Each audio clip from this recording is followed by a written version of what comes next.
Yeah, boy, it's October 14th, and it's episode 94, and this is the Fantasy Football Auctioneer. I'm your host, Uncle Buckets. The Fantasy Football Auctioneer is the official podcast of the fantasyfootballauction.com, the internet's only website dedicated to fantasy football auctions. You can find us on Facebook at facebook.com/fantasyfootballauctioneer, or follow us on Twitter and Instagram. We are at Fantasy Auction. We've got a great show for you tonight. Tonight we're going to walk you through Week 6, including Victor Cruz, Stephen Ridley, and then we will get you ready for Week 7, talking lineups, waiver wires, and more.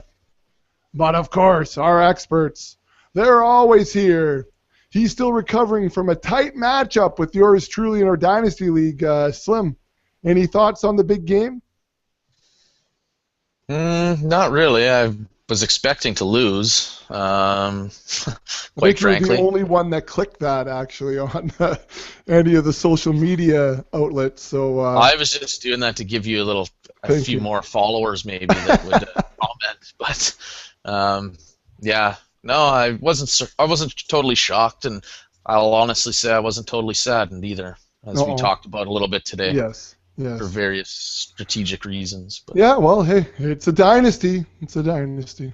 All right. That's right. And he's getting the Deer Trail cam all set up. Blister, old Tiny, he's still out there? Yeah, you know what? I was out on the weekend doing a little archery hunting, and I didn't do a lot. I should say it wasn't real little. And more of a nap. I left. Yeah, I had a good nap. Every time I woke up, it was a little bit darker. So finally, I just quit because I knew the turkey and stuffing was calling. So I got out and left. Went back the next day. Thanksgiving, by the way. Anyways. Yeah, Canadian Thanksgiving. I went back the next day to check the camera, and I had to do some trim some brush and stuff. And yeah, about half an hour after I left, there was about 4 big bucks right at the stand. So that made me feel good. That at least there's a few out there, anyways. Oh, yeah. But yeah, then they were there the next morning just before I checked that camera too. So I'm glad pretty serious hunter. Yeah.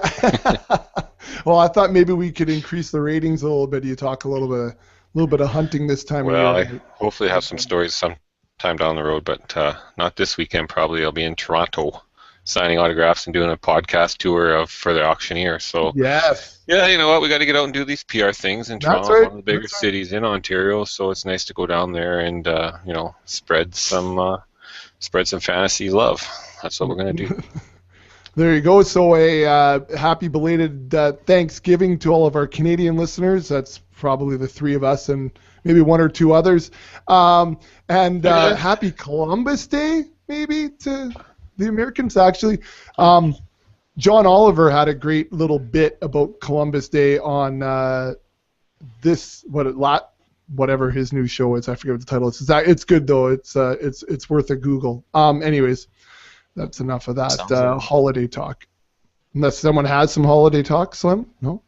No, okay. I don't. Okay. Nothing crazy. All right. Nothing crazy. All right, guys, we're actually starting on time, so if you guys are ready, then I'm ready. Let's cock the hammer. It's time for action. So like I said, we got a good show. We're going to break down Week 6 that happened and get you ready for Week 7. Once again, make sure you're heading on over to fantasysportsforyou.com, checking out all the daily games there. Get your free 100% match. That won't trickle in at 4% of your entry, but it will act like actual cash. You put in 50, get 50 if you use our promo code AUCTION. So go on through our website, click on the Fantasy Sports for You link, and use the promo code AUCTION. That's fantasysportsforyou.com. I guess right here we'll talk a little bit about our fan leagues. But Blister, I thought you might want to mention a little bit about how things are going in the old Scotty Fish Bowl. You know what? Maybe that's not a bad idea because the fan league's not going too good. But the Fish Bowl, on the other hand, is actually, all in all, I think I had a pretty good week in fantasy football. I only lost a couple. One was the fan league, and then we lost to CBS Executive Champions League.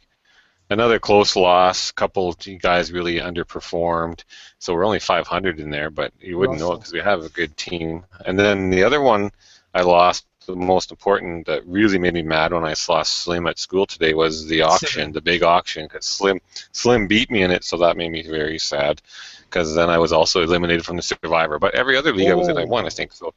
All right. Yeah, so got an update from Scotty Fish today about the Fish Bowl, and actually I'm in the Alien division. 60 teams, I believe, altogether. 5 divisions at 12, and I got the highest point total out of all 60, and I won this week again. So, yeah, I'm feeling pretty good about that. Not bad for a snake draft. The snake draft. It's basically a 2-quarterback league, super flex, and I'm only running 1 quarterback because all my other ones are hurt or benched, and I got a great group of receivers, and I have just waiting in the wings. I have Josh Gordon yet to hopefully pull out for the playoffs, but I'm only 4-2 in the division, in the league. I mean, but I got the most points, 1,065. 1, 2, let's see, it's 3, 4. Yeah, there is 5. There is 60 teams, so I was right there. So yeah, feeling pretty good. I mean, looks good at this point for the playoffs there. So that's a lot of fun because there's a lot of big names from all the different sites out there, and yeah, it's just fun to be in the mix. Yeah, he's the Magic Man is two spots under me. He's 500. He's got a pretty good team. He's just barely under 1,000 points total, so he's not far back. 1 good week from him, 1 bad week from me. He could pass me, but for now, I'll enjoy it. After 6 weeks, I'm sitting on top of the Alien division, so it's kind of cool. And overall, I think I'm 14th overall out of all. Ooh, how many is there? 240? I think I'm 14th out of 240, so that's not bad. Nice. Representing the auctioneer. Representing the auctioneer, that's right. I'm not. I bet you I'm 14th from the bottom, so terrible. Anyways, we'll leave that in the middle. And you're in the middle. There even you go. Steven. I got one friend who's up and one friend who's down. Throw $5 You're the out fulcrum. the window. You're the fulcrum, Slim. You're on the teeter-totter. Nice. You got 2 Shanes on either end of the teeter-totter. That sounds like a movie I watched once. Anyways, sorry, I don't know. Anyways, Fan League, yeah, that's right. Fan League, just quick, a loss after a little bit of a chirp on Twitter. The Wichita Fire Dogs beat me down despite, it's his first time with the Wednesday waiver wire. He missed the boat. He had Reggie Bush obviously not playing and Jamal Charles on a bye, so he had no running back in the RB1 slot, and he still beat me. He had the highest point total of the week. I had the 3rd highest of the week, and I was well out in front, and then with Kaepernick and Anquan Bolden, he had yet to play, and, well, that was it. I think maybe by 3 or 4 points. Anyways, Wichita Fire Dogs beat me down. Shout out to Wichita, the #1 market of the auctioneer, and that moves me down to 3-3, which is sad that I have the best record amongst the 3 of us, I think. Wow. 3-3. I can't believe he never had a starting RB. And he I know. The highest. He had the highest point total. Sick. I had my whole friggin' lineup, and I probably didn't. What was his point total? Well, we have a different scoring system in ours than you guys do. He was 134. But he had Cap for 28, Ellington for 11, Randall Cobb 13.5, Roddy White for 5.5, Bolden for 18.5, Jason Witten for 9, Steve Smith for 19.5, the Cardinals DST for 16 smash, and then Justin Tucker for 13. So wow, that was tough. It was tough. Anyways, Blister, how'd you do? The same. 1-5 now. I lost again to the fantasy freak Brian Sweet. I like all these guys. The one thing about it, our league has some pretty cool names in it, except for mine. Might have to change, Mr. FFA Blister. Might be a loser Blister after. Well, it is now already. Anyways, he crushed me 125 to 77. Good job, Brian. I'm really happy for you. Not. Yeah. He had Cam Newton, and Cam led the way with 33 points, pretty much beat my team by himself. Andre Johnson showed up with 20 points, and the other big show up was Jordan Cameron. So, I mean, after that, nothing was too outstanding after that, but when you flip it over, Big Ben for me was my quarterback with 11, and then Wes Welker, DeAndre Hopkins, and Brian Quick, the 3 of them combined for 5 fantasy points. So That hurt. Poor Antonio Brown. He's just swimming in a big pool all by himself on this team. There's nobody to help pull him out of the water. Poor guy. Sounds like my team. Too bad we couldn't trade. He deserves a better fate. I'm just reviewing my league here. Listen to my point total is 762. The next highest is 709, and I'm 3-3. 762 and 709. 709 is the next highest. Kiwi has 709 is the next highest, and I'm 3-3. It's sad state of affairs. Sad. A little balance out. Team balls deep in my league has 860 points. Holy, take me. If he took the 2 is that with weeks, is that with a Z? Is that with really a Z? pouring the coals to you guys. No. No? He's pouring the coals to us. It hurts. Painful. Slim, how's your family? Then there's Mike Scriber. Oh, yeah, Mike Scriber took every player from me, and he's winning our division. No kidding. Okay, keep going. Sorry, go ahead. Slim, what do you got? Liquor. I don't got much. I've lost 4 in a row. Bittersweet this week. Kaepernick put the nail in my coffin on Monday night, but I'll take a real win over a fantasy win.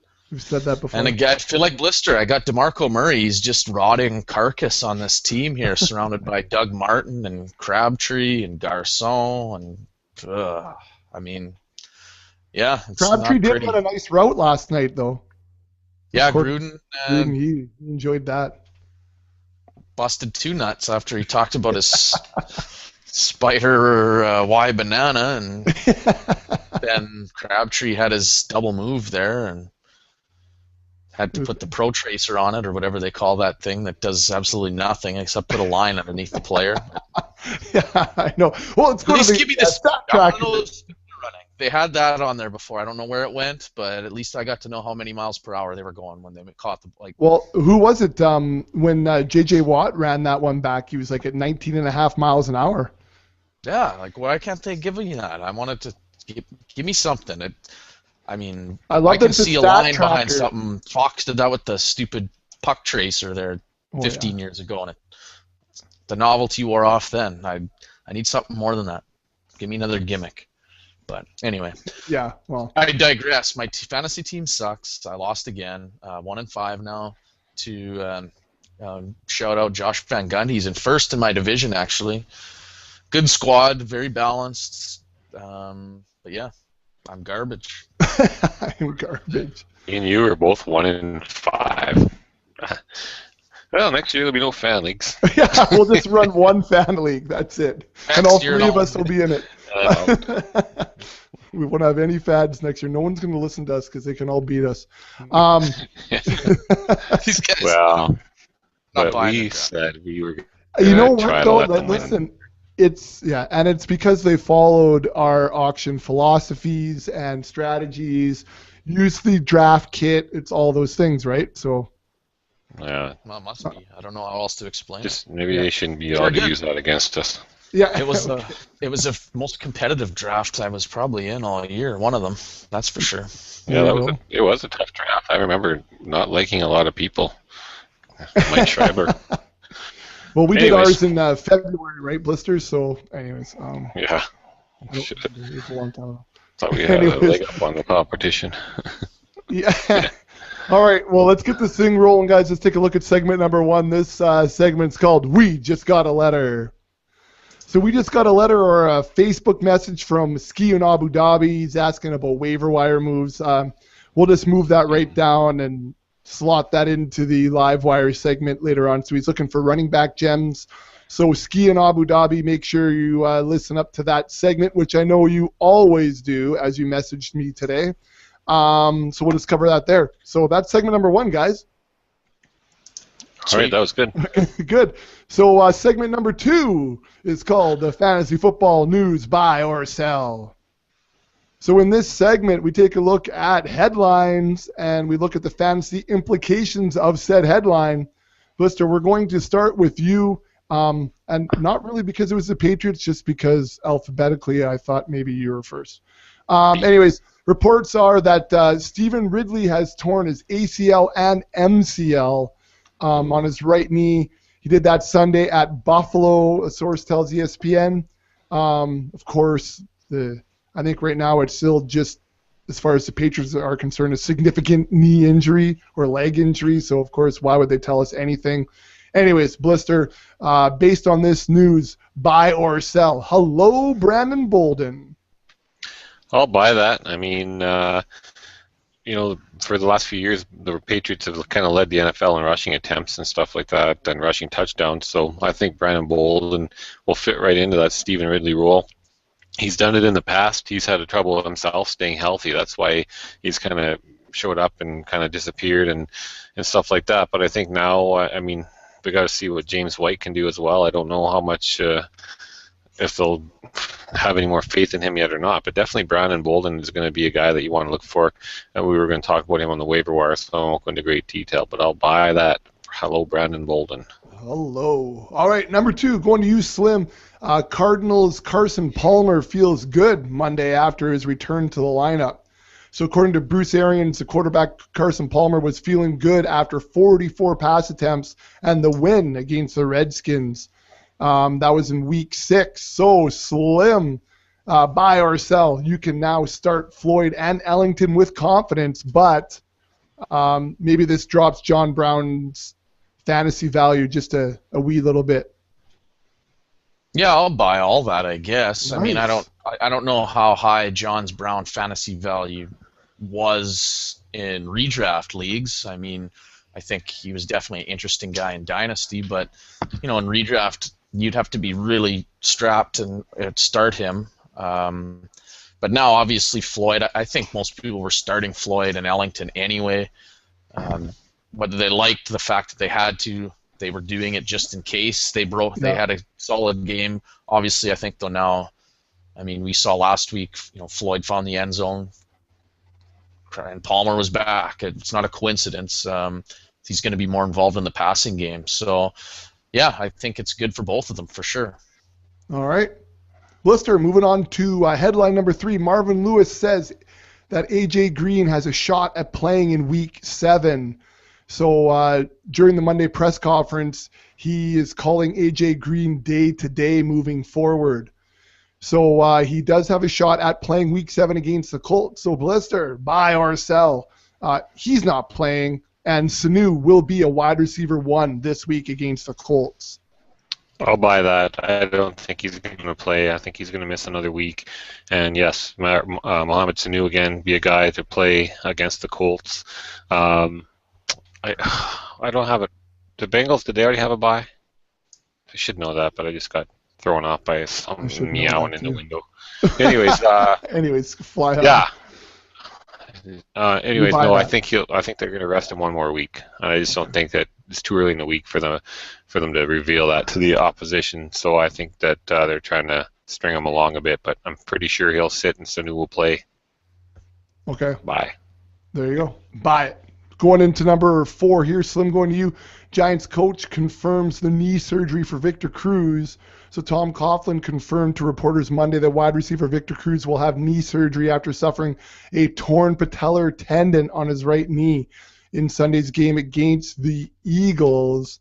So obviously, he's done for the year, and the look of pain on his face and the reports of the anguishing screams and whatnot. It was a moving moment there last night yesterday as you watched. Anyway, yesterday as you watched. Anyways, moving on to you, Slim. Are you going to buy or sell with Cruz out? Only Odell Beckham moves up on your rankings. I'll sell. No, I think Randall has to move up too. I mean, it's not a significant jump.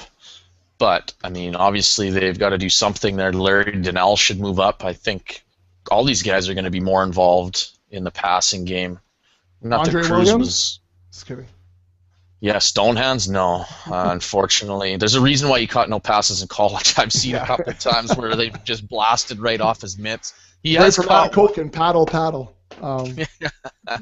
No kidding. But yeah, no, I mean, I think you got to bump up all these guys a little bit. I know I have Randall fairly high in my rankings this week, and Beckham, becomes a wide receiver 3, no problem, this week as well. So yeah, I think everybody gets a little uptick in production here, hopefully. Slim, a trade just went in on the Dynasty. Just saying. Avis made a trade. Yeah. Avis made a trade. Anyways, that's the end of the fantasy football news. What's that? Sorry? I'm just looking. I said, let's see this. I didn't even look at it. I just saw it came in. Anyways, let's move on to segment number 3, guys. We're already on segment 3. It's 9:30. Often we're not started by this point, so should I stop and talk for a little bit just so it seems normal, or no, Blister? Keep on trucking. All right, segment number 3. This one's called Livewire.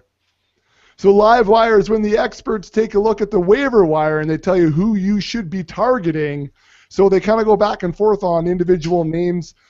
Slim, you're listed first. You go first. Who's on the waiver wire? My boy Andre Holmes. There he I've been is. holding on to him and in our dynasty league for sure. But I think you gotta go get him. In last 2 weeks, he's got 20 targets, 9 receptions, 195 yards, and 3 TDs. And people think, oh man, where did this all come from? But if you look at the end of the season last year, in his last 5 games, he had 11, 25, another 16. He had about 40 targets. He caught 15, over 20 passes. Only had 1 touchdown, but he had a couple games in double digits of fantasy, and that's a non-PPR league. So, I mean, the production was there at the end of last year as well. Reports in training camp, he's a big-bodied guy. He's got skills, but he's never been able to really put it all together.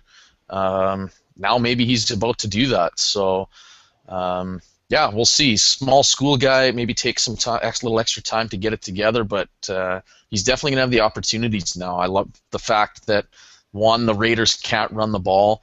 2, they're losing in just about every game, so they have to pass, and this means garbage time production. And that's the biggest reason why I like him, is the chances for him to get garbage time, which could be a whole half for the Oakland Raiders with how bad they are. So, gotta love that.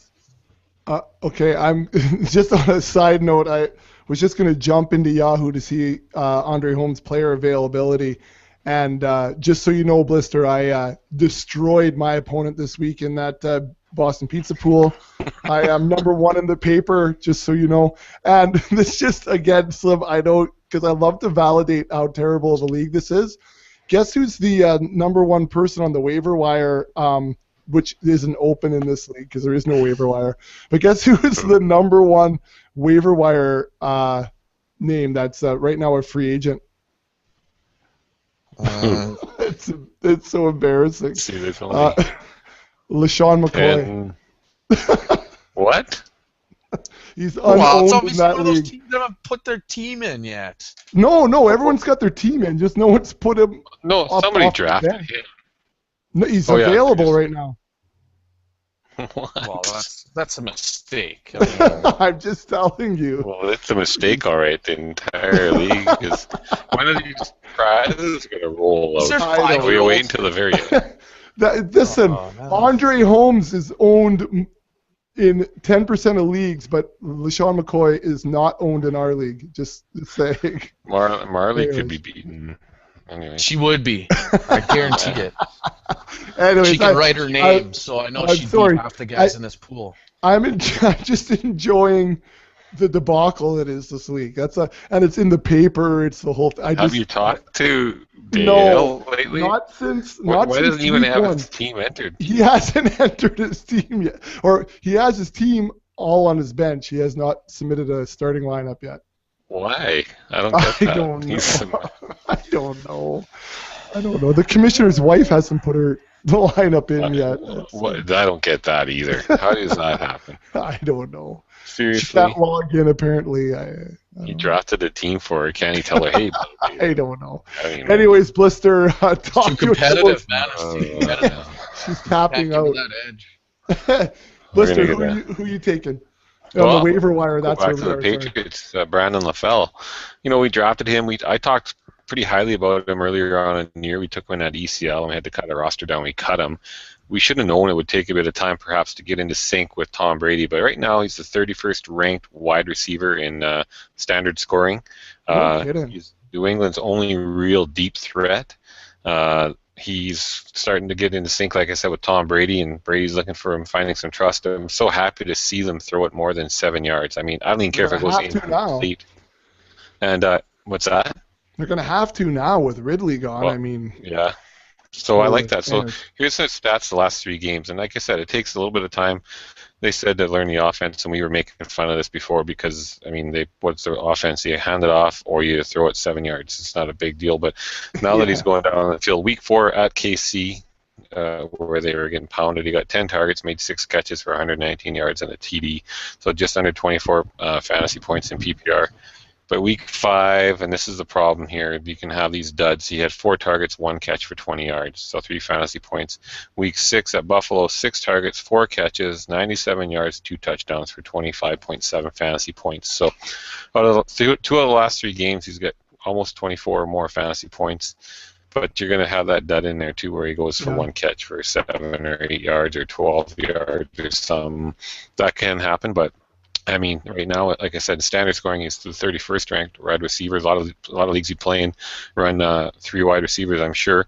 So there you go. He's a wide receiver 3 in worst case scenario. So yeah, take a look at picking him up. I mean, he seems to be they're going to throw the ball quite a bit, and if he can be that consistent downfield threat, then you could have a big week. He's available in 92% of leagues right now. Wicked. 92. So there you go. Slim, who do you got next on your list? Well, I'll stick with the Patriots and go with Brandon Bolden. Comes with a little disclaimer because it is the Patriots' backfield, and Blister touched on it with the receivers.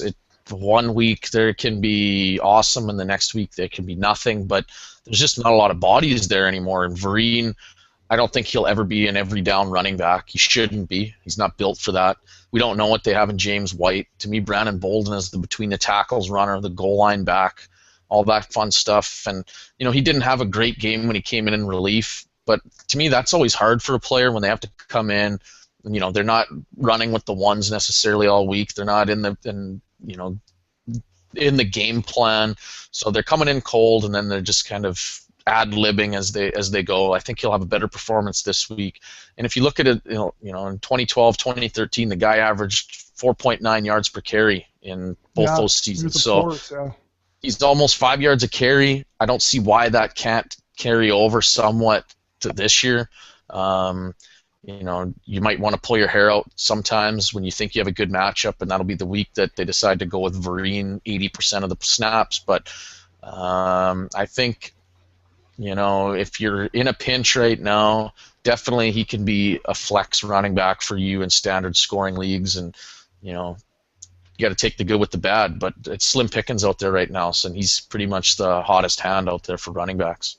All right. When you look at his current stat line for the year, he has 29 total yards. But yeah, we know that he's capable, right? It's just where he was slotted on the chart. Yeah, it's come in a couple times a game. He's only had 15 carries this year. Yeah, but 15 for 25 yards. Yeah, I'm not saying those guys great. that are not in the game plan, right? Usually. Where were those? Were they in the goal line against goal line defenses, short yardage, where he's only going to get 2? Like that's the other thing too. You got to look at, is he in there on passing downs and third down where they're all spread out and trips and stuff, and the defense, or is he just going into a 10-man box with his head down trying to pick up 1 yard? So we're not thinking James White, who preseason we were pretty pumped up on. What's he done this year? That's what I'm asking you. Neither is Bolden, though, right? Yeah, but I think that White had all these chances in preseason. He hasn't been able to do anything with it. We saw Bolden come in relief for Ridley. We didn't see James White, so it stands to reason that it's Bolden right now and not James White. All right. Just wanted to make sure that was out there because people will have that question. Now, Blister, who do you got next on your list? Well, Cecil Shorts. Shorts was a guy that probably was drafted by a lot of guys and probably dumped because he hasn't been able to stay healthy. But With Blake Bortles under center, that guy can throw the ball. And just right now, he's the 77th ranked receiver. Played in Week 3, got 10 targets, 5 catches, 35 yards, only in a touchdown. Week 4 at San Diego, his stat line is kind of similar to the last 3 games he's played anyway, similar to Brandon Fell. Good game, bad game, good game. Week 4, get out of there. San Diego, 4 targets, 2 catches, 25 yards. And in Week 6 at Tennessee this past week, 16 targets, 10 catches, 103 yards. So, if he stays healthy, the thing is they've had a lot of injury trouble with that whole receiving core. But if he can stay healthy and Blake Bortles stays under quarterback, I think he's going to get a lot of targets. And, 16 targets in one game for 10 catches, 103 yards, PPR, that's 20 points. So that's a pretty nice week. And he's probably out there because people probably got sick of having him injured on their bench. Yeah.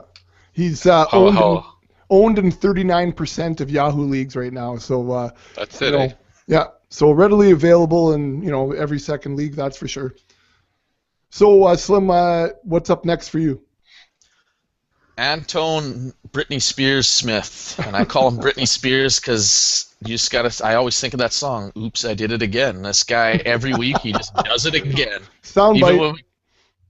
Better clap that. But I mean, if you look at his game log for this year, in standard scoring, he's got 11 points or more in 5 of the 6 games that they played so far. I mean, it's pretty sick that a guy who gets so few touches puts up points like this. And he scored 5 touchdowns in those 6 games. He's good for one monster play, it seems like, every game. And we keep saying, he can't do it. He can't keep doing it, and he keeps doing it. So to me, it's time now to pick this guy up. And even if you're using him as a bye week filler, he's got to be better than some running backs that you could have on your team. Steven Jackson doesn't put up these kinds of points. Ridley's hurt now. There's the mess of running backs that are hurting. San Diego, Monty Ball's down, Lacey's underperforming. There's a spot for him on your team most likely. So go and get him. PPR even better. He's been catching. He catches everything. I think he's only not caught 2 balls thrown at him all year. 3 catches 2 weeks ago. Right, 4 catches this week. So, I mean, he's a sneaky little PPR play, too. He's going to get you a couple extra points that way, too. So, yeah, I think you'd be hard-pressed not to find a spot for him at this point. Well, seeing Slim, just to play the devil here, that's why I brought that up on Brandon Bolden. Bolden has 15 rushing attempts for 25 yards and no scores, and Smith has 13 attempts for 126 and 2. Now, I know they're 2 different backs. I get they're used a lot differently, but I mean, he's 23 total touches for 350 yards and 5 scores. Well, the only reason Smith has value is because of this big playability he's shown. I mean, you look at even the last 2 weeks. What did he have? He rushed 1 time in Week 5 for 2 yards, and in Week 6 he rushed 2 times for 5 yards. It's a horrendous average. But he caught 3 passes for 83 in a TD, and he caught 4 passes for 64 in a TD. That's where he makes it up. And the weeks before that, he didn't catch any passes, but then he averaged 12.5 yards per carry and 15.5 yards per carry. So, I mean, it doesn't matter if it's on the ground or in the air. It seems like he's giving you one big play a game, and it's going to skew his numbers one way or the other potentially. But you know what? I don't care. I'm no NFL coach or anything, but my team's not winning a lot, and I got this guy that goes off. Give him the ball more. Maybe he'll get you 3 big plays a game. What would you do if you got 3 touchdowns a game and all of a sudden you were winning? Would that be crazy? Because nobody knows him still? Like, I don't get it. Why wouldn't you get that guy the ball more? Anyways, sorry. Mike Smith, he's the man. He's full of strategery, so we've seen him in his play calling and short yardage situations in the past and things like that. But hey, whatever. The white hair knows. Blister, you got someone else in your waiver wire list? Yeah, I got a couple tight ends. First, I'll talk about Jason Merrill, New York Jets. He's right now the 18th ranked tight end. But in Week 4, I'll go back again just the last 3 weeks because I think when you look at a whole season stats, I mean, he's a rookie, and we know rookie tight ends tend to not really do much. But in with the Jets, they're another team much like Andre Holmes. They're going to probably be losing a lot. They're going to have to throw the ball, get back into games. He's probably going to be like a short yardage target, the intermediate pass, and like the dump off for Geno, or if Vic ever plays, or whoever. So, I mean, in the last 3 weeks, he's pretty sure-handed. Week 4, 5 targets, 5 catches, 58 yards. Week 5, 3 targets, 3 catches, 19 yards. Week 6, 12 targets, 10 catches, 68 yards, and a TD. So he's pretty much, the last 3 weeks, caught everything thrown his way. Eric Decker's been in and out of the lineup with health issues. No one else has really come up to the forefront or stepped up in that receiving course. So right now, he probably is the most reliable, most sure-handed catcher they got, and although he's at a tight end. So, I mean, if he's going to get these targets and start making 5, 6, 7, 10 catches last week, PPR, that's pretty golden. So Jason Merrill, 18th ranked currently, New York Jet tight end. Is owned in 2% of Yahoo leagues. So there it is, Abu Dhabi. There it is, Abu Dhabi. Well, yeah, but he was looking for RBs, but I agree. Well, I'm going to put some waiver wire-ish RBs in the show notes. This is the man, so that you can talk a little bit about it there too. So, anyways, Slim, you got anybody else in the waivers? I was going to touch on Malcolm Floyd. I mean, he's not flashy. He's not going to have, be your wide receiver 1 any given week, obviously. But, if you're starting 3 wide receivers and bye weeks are happening, injuries are happening, you need somebody. He's going to get you a handful of receptions pretty much every game. The last couple of weeks he's been able to do a fair amount with that. He was averaging over 20 yards of reception the last 2 weeks. That's good. He's found the end zone 2 the last 3 weeks. Obviously, that's a good thing too. And Keenan Allen isn't monopolizing targets like he did last year. So when Floyd's in there, he's getting a handful of targets every game, and he's been able to find the end zone, like I said, 2 of the last 3 weeks. So if you're thin at wide receiver, maybe you got some guys underperforming. Maybe you're ready to cut ties on somebody like Aaron Dobson. There you go. Go grab Floyd. At least he gives you a chance to field some points. All right. What was I just going to say? Blister, you got somebody else there? I was actually looking one more to see his tight end. availability. Malcolm Floyd owned in 24% of Yahoo leagues. Listed as questionable there, Slim. Okay, well, we're going back to another team that's going to be losing a lot and likes to throw the ball. Jacksonville's tight end Clay Harbor. He only started playing week 4 first, and right now he's the 22nd ranked tight end. In week 4, he's another pretty sure-handed guy. 8 targets, 8 catches for 69 yards. Week 5, 4 targets, 3 catches for 22 yards. And week 6, 4 targets, 3 receptions, 91 yards, and a TD. If you would have doubled that stat line for all 6 weeks, if he was averaging those points, he would be actually the 9th ranked tight end right now, so a tight end 1. So if he continues to play, again, another team that's going to be down, they can't run the ball worth a crap. No matter who they put in there, can't run the ball. So they're going to continue to throw it with Blake Bortles there. The receivers kind of are in and out of the lineup, and if he can stay in the lineup, he might be one of the more consistent guys. It's probably a matter of time until Cecil gets hurt again, and Marquise Lee and Allen Robinson and Alan Hearns, all these guys, they all have the potential, but they need to stay on the field and stay healthy. Clay Harbor, the tight end there in Jacksonville, if he can stay on the field and stay healthy, he has a chance to be a solid tight end for you. There it is, Clay Harbor, the tight end, Blister with a couple of tight end pickups. Slim, you got anything else for you? Or are we moving on to the breakdown? Let's make a move. Let's make a move, he says. All right, so that was the live wire. Next up, oh, geez, I'm not quite down. Oh, yeah, I'm ready for that. All right, we're going into segment number 4. It's the fantasy game breakdown. So in the fantasy game breakdown, our experts take a look at a couple of games that they think have large fantasy implications heading into Week 7. Slim, let's start with you. What game are you paying attention to Week 7? I'm looking at Miami at Chicago. Couple reasons. I think one intriguing thing, and unfortunately for Moreno owners, he's out to me, this is a good thing, obviously, for Lamar Miller owners. He had a decent week last week. He had a wicked hit on this. On a total side note, rushing up the sidelines, busted a couple, and then just I can't remember who it was. He just laid out. It was awesome. I love when that happens. But yeah, we got Miami's 6th-ranked rushing offense going against Chicago's 9th-ranked passing offense. So we could see some fireworks. Obviously, Brandon Marshall and Jeffrey could have a big day. Cutler will be throwing the ball around. Forte's been on fire lately, starting to find the end zone. He should be producing. And like I said, Lamar Miller should get a lot of touches. If Miami knows what's good for them, they're going to try and control the clock and hopefully keep the Bears' offense off the field. That should mean a lot of running. I think Mike Wallace can have a big game too because he, the Bears' pass defense has been a little susceptible as of late, and I like kind of what Wallace is doing this year. So I think he should have a decent game as well. There's some good fantasy implications, I think, to come from this game.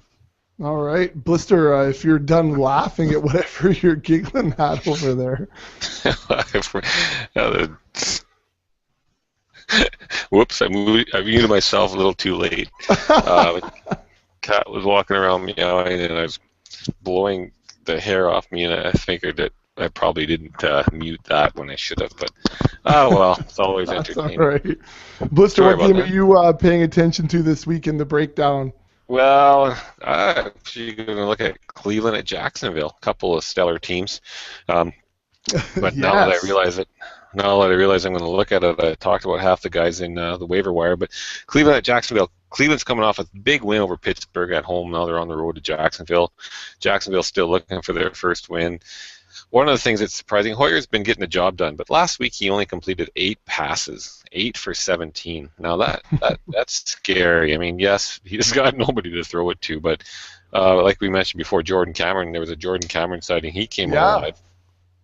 3 grabs for 102 yards and a TD.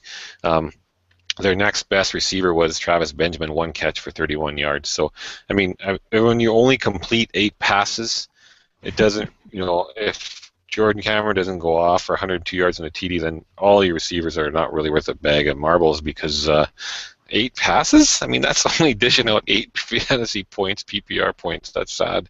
But Ben Tate, nice game. 25 carries, 78 yards, 2 touchdowns. That 2 touchdowns saved him. He only averaged 3.1 yards per carry. That's not that impressive. I mean, Pittsburgh's pretty good run D, though. We got to give him, I guess, maybe we give him that. But I think he's got to watch out because they benched the healthy scratch was Terrence West, which was kind of disappointing because I own him in probably quite a few leagues, but I own Isaiah Crowell as well, who he went for 11 carries for 77 yards and a touchdown, which is a much better average. Probably has the best. Well, he still would have the best average on the team, but the scary part for him was 2 fumbles last week. So, if he doesn't hold on to the ball, that could open up the door or keep the door open slightly for Terrence West to get back in there. I thought his yards per carry and everything were good before they benched him, but it'll be interesting to see if Jordan Cameron can continue this week, see what happens again at the running back position. I mean, you would think that Tate will get the majority of the touches again and hopefully have a better yards per carry and put up some more numbers. On the other side of the ball, big Blake Bortles, 32 completions, 32 for 46 last week, 336 yards and a touchdown. So that's a pretty darn good week. He also rushed the ball 5 times for 38 yards. So he's a guy that you can start. Yeah, you could start playing him. I mean, this week he's going against Cleveland. Cleveland has been easy to run against. However, they don't have a great team to run against. Joe Hayden, I think, is healthy again. So after that, though, I think he's got a lot of different options to pass the ball to. And if they can't run the ball again, which, I mean, if they're going to be able to run against anybody, they should be able to run it against Cleveland. But with the running backs they have, who knows? Storm Johnson last week, 10 carries, 21 yards, and a touchdown. Very, very disappointing. I'm sure if he would have had more yards, he would have got a lot more carries, but he wasn't doing anything with them. But like we already mentioned, Cecil Shorts was there, 10 catches, 103 yards. Clay Harbor, 3 for 91 and a touchdown. Allen Robinson was next leading receiver, 8 for 68 last week, which again in PPR is still a pretty solid week, almost 15 points. So If I mean, those are guys that you want to see if Cecil can keep going and see what Blake does with the ball. Marquise Lee might be back this week. How will that cut into maybe Allen Robinson's touches or catches? But there's quite a few guys there that this is a game that could potentially put up some points. Jacksonville throwing it, and Cleveland probably be rushing it again. They don't really seem to throw the ball a whole lot. So maybe the Cleveland rushing game we want to target this week and the Jacksonville air attack. There you go. All right, so that was the fantasy game breakdown. Guys, we're going to move into the fifth segment. This one is called This is the Man. So in This is the Man, we pit expert versus expert in a weekly competition where they pick positional players that will score more points than the other guy. Anyways, it was a good start. Anyways, let's look back at Week 6, guys, and see what was happening. Leading into Week 6, Blister was up 25 points to 24. Week 6 looked like this. Blister took Austin Davis. Slim took Matthew Stafford. Matthew Stafford, I mean, he needs mega. So Blister scores a point there with Davis. Moving on to the running back position, both guys took LaShawn McCoy over Ben Tate. And we did have a LaShawn McCoy sighting. He actually almost ran like an RB1. But Ben Tate, like Blister just said with the 2 TDs, saved the day. So neither score points there. Next up, we had Bishop Sankey or Antone Smith. Both of them took Antone. Both of them were correct at the wide receiver position. Both guys took Kendall Wright over Sammy Watkins. What a terrible battle there. Sammy Watkins wins with a 4.7. It's horrendous. Next up, wide receiver again. Both guys took Michael Crabtree over Michael Floyd, and the battle of the Michaels went to Floyd, so neither of them score there. At the tight end position, Slim takes Jordan Cameron over Timothy Wright that Blister took. Jordan Cameron, 19.2 points in a PPR, scores Slim a point. At the flex position, both guys took Justin Hunter over Ronnie Hillman, who ran the ball, 28 times? Is that correct, guys? I don't know, but he had a good week. For over 14 and a half points, so no points scored. And then at the DST, both guys took the Tennessee Titan defense hosting Jacksonville, and 13 points. Good day for a DST, but not good enough. The Cardinals score 15 points, and our guys score nothing on the DST. So not a great week for the experts. Both guys were 3 for 8. Sorry, and so the overall score now is 25 to 24. Blister in the lead. All right, we're going to go into Week 7 here, guys. We have 8 matchups for you, and sorry, I just realized I had a double up. I might make a quick move here and change that if I have time. Maybe not, though. Anyways, quarterback position. I can't believe we're ever going to ask this question, but we're going to ask it. Slim, it starts with you because the loser's first. Drew Brees at Detroit or Joe Flacco hosting the Atlanta Falcons? I can't believe we're going to ask this question. I can't believe I'm going to pick Flacco. I'm just kidding. I'm not. I'm going to pick Brees. As much as Flacco has the much better matchup, I think it could play into Brees' hands, and who knows, this could bite me. I don't think Graham's playing, which obviously sucks for Brees.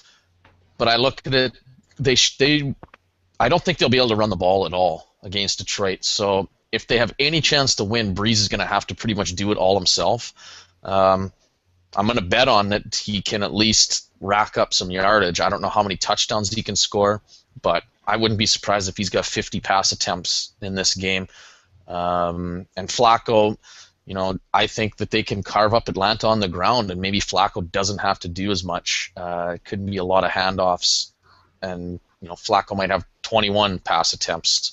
So I'll take the guy that's going to have way more pass attempts, even though his matchup on paper is way worse than Flacco's.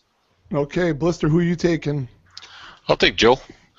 I just think that the Detroit Lions defense was able to limit Aaron Rodgers to just 1 touchdown. And if Jimmy Graham isn't playing, that's going to hurt. So I think Joe's got the better matchup. I don't think he's going to put up numbers like he did last week, because Joe doesn't do that week in and week out. But I think he has a better chance to getting a few more touchdown passes. All right. I just really couldn't believe I put that on the board, and you're split on it. That's It's awesome. Okay, running back position. Let's take a look at Isaiah Crowell Blister, who is at Jacksonville, or Storm Johnson, who we didn't mention in a waiver wire pickup, hosting the Cleveland Browns. Week, though. Well, we did last week. Mentioned Correct. Storm. We mentioned him last week. That's why we didn't this week, because we're way ahead of the game usually. But we are way ahead of the game. Yeah, you know what? I'm going to take Isaiah Crowell. As long as he doesn't fumble, he's got a good yards per carry. I think they're going to run the ball quite heavily again, and he's a guy that seems to get some goal line work too. So he's been, in his limited touches, he often is able to get a score. So I'm going to go with Isaiah. All right, and Slim, like we always do, these matchups are not your RB1 matchups. These are the ones that are going to be deep, and you're looking on your bench to see who we should play. So who are you playing, Crowell or Johnson? Well, I'm going to play Crowell too. I mean, Johnson, the only thing that made him fantasy relevant this week is that he scored. His yards per carry was awful. I think Crowell's a more explosive, talented runner.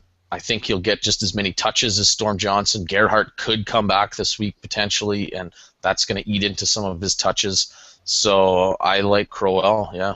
All right, so I wanted to mention some of these lesser name RBs for the RB question from up at the top. So let's stick with some different names too. Let's take a look at Jerick McKinnon, Slim at Buffalo, or could it be Run DMC hosting the Arizona Cardinals?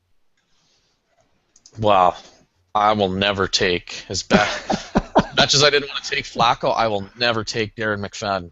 So right there, even if I didn't like McKinnon, I would take him anyway.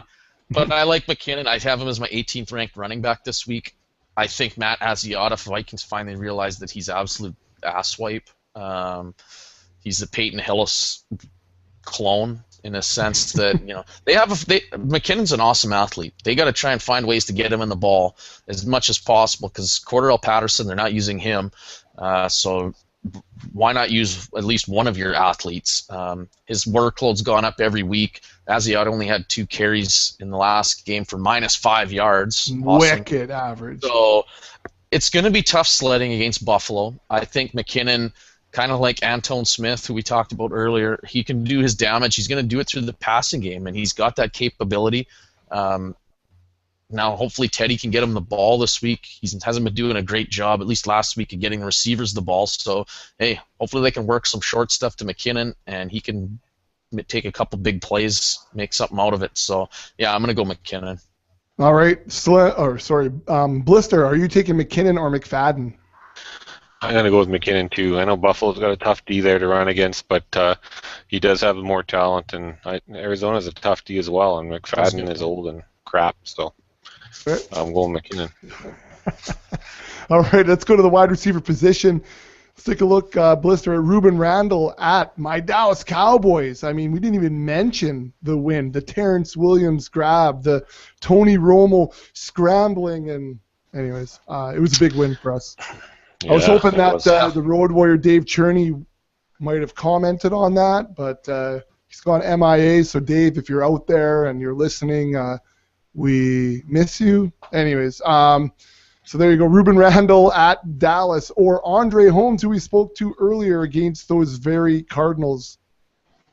That's a tough one. Is that my app too? That's you, yeah. Darn it. Yeah. I'm gonna go with Ruben Randall. Wow, very scientific of you, Wilson. Yeah.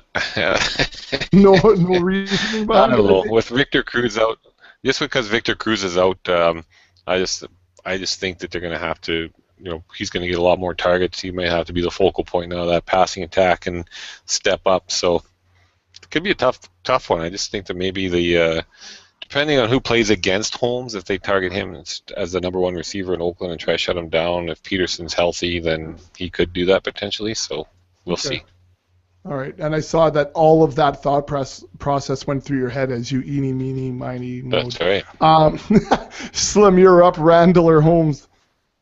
Yeah, I like Ruben Randall. I mean, we talked about it earlier again. Cruz is gone. Somebody's going to pick up some of the slack. And Randall's been decent in so far in a lot of these games once Eli's kind of looked a little better. Didn't do too much against Philly, but, I mean, the whole offense was awful. Hopefully they're not regressing.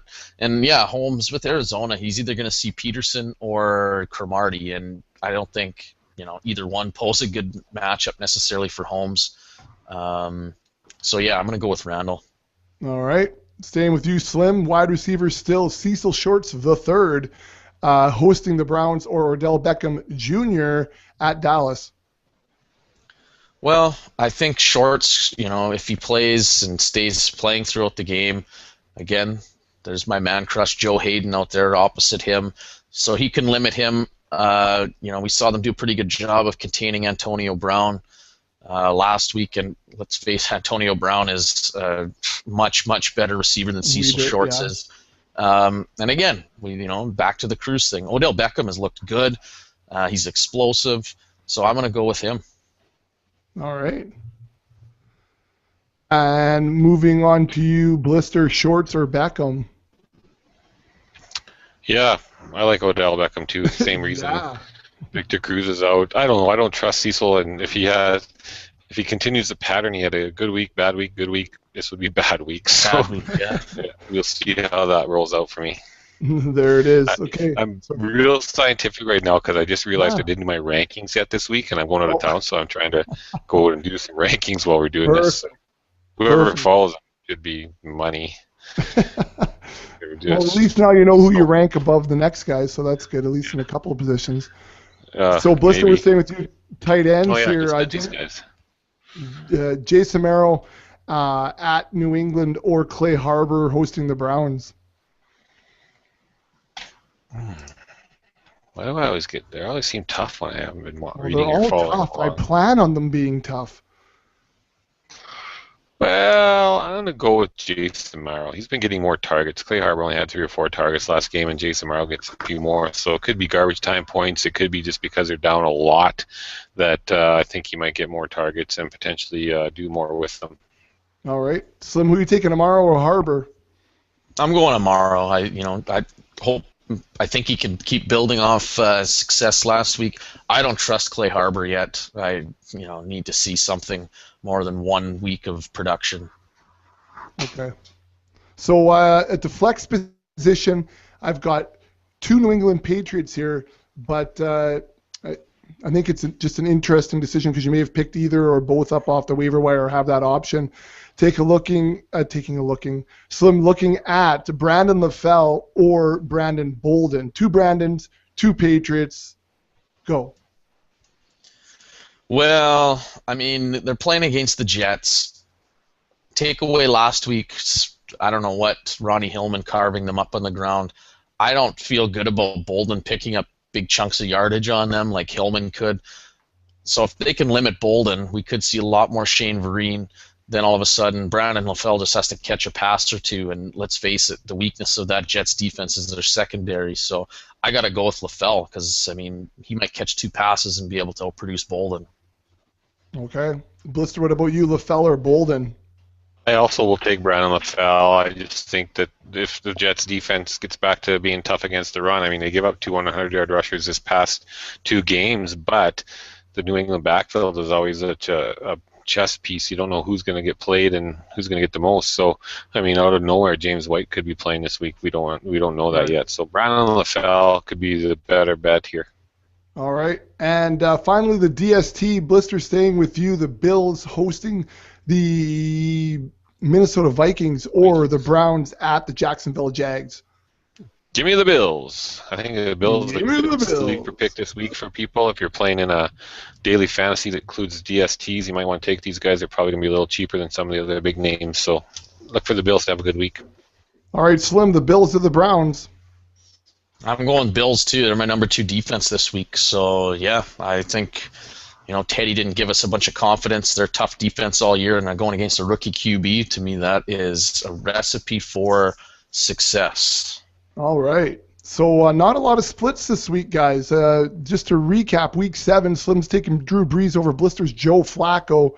Both guys are taking Isaiah Crowell over Storm Johnson. Both are taking Jerick McKinnon over Run DMC. Both guys are taking Ruben Randall over Andre Holmes. Both of them are taking Odell Beckham Jr. over Cecil Shorts III. At the tight end position, both guys are taking Jason Morrow over Clay Harbor. At the flex, both have Brandon LaFell over Brandon Bolden. And at the DST, both guys are taking the Bills over the Browns. So that was This Is the Man. It's a tight battle, guys. 1 point separates you. So I don't know. Well, we can barely have a winner this week. So, Slim, you could tie it up, I guess. We're only different on one pick right now. Yeah. And it's Drew Brees or Joe Flacco. Yeah, it's unfortunate. I don't feel good about it either, but whatever. It's only put me down 2. That's the good thing. So. Well, there you go. All right, well, guys, we made that short and sweet. I pressed play exactly an hour ago, and we're done. So, good. Blister, have a good flight, and I'd say we'll see you tomorrow, but you'll be in the T-Dot. And Slim, well, good luck working on your course tonight, and hey, freeze up Wednesday. Oh, yeah, and freeze up Wednesday for you for tomorrow night, too. Opening curling season. Yes. Really making some Canadiana happening. I have to stay so I can go to hockey. So I can't go tomorrow. Very Canadian. Really? Like, I have to skip curling to go to my son's hockey. Wow. Because my wife has a course, which is not Canadiana. Anyways, I digress. Depends on the content. Yeah, well, no one else can put on the goalie pads. That's the thing. I know. He's attending now, so. Shout out to the Fine Foods Fury novice, baby. Anyways.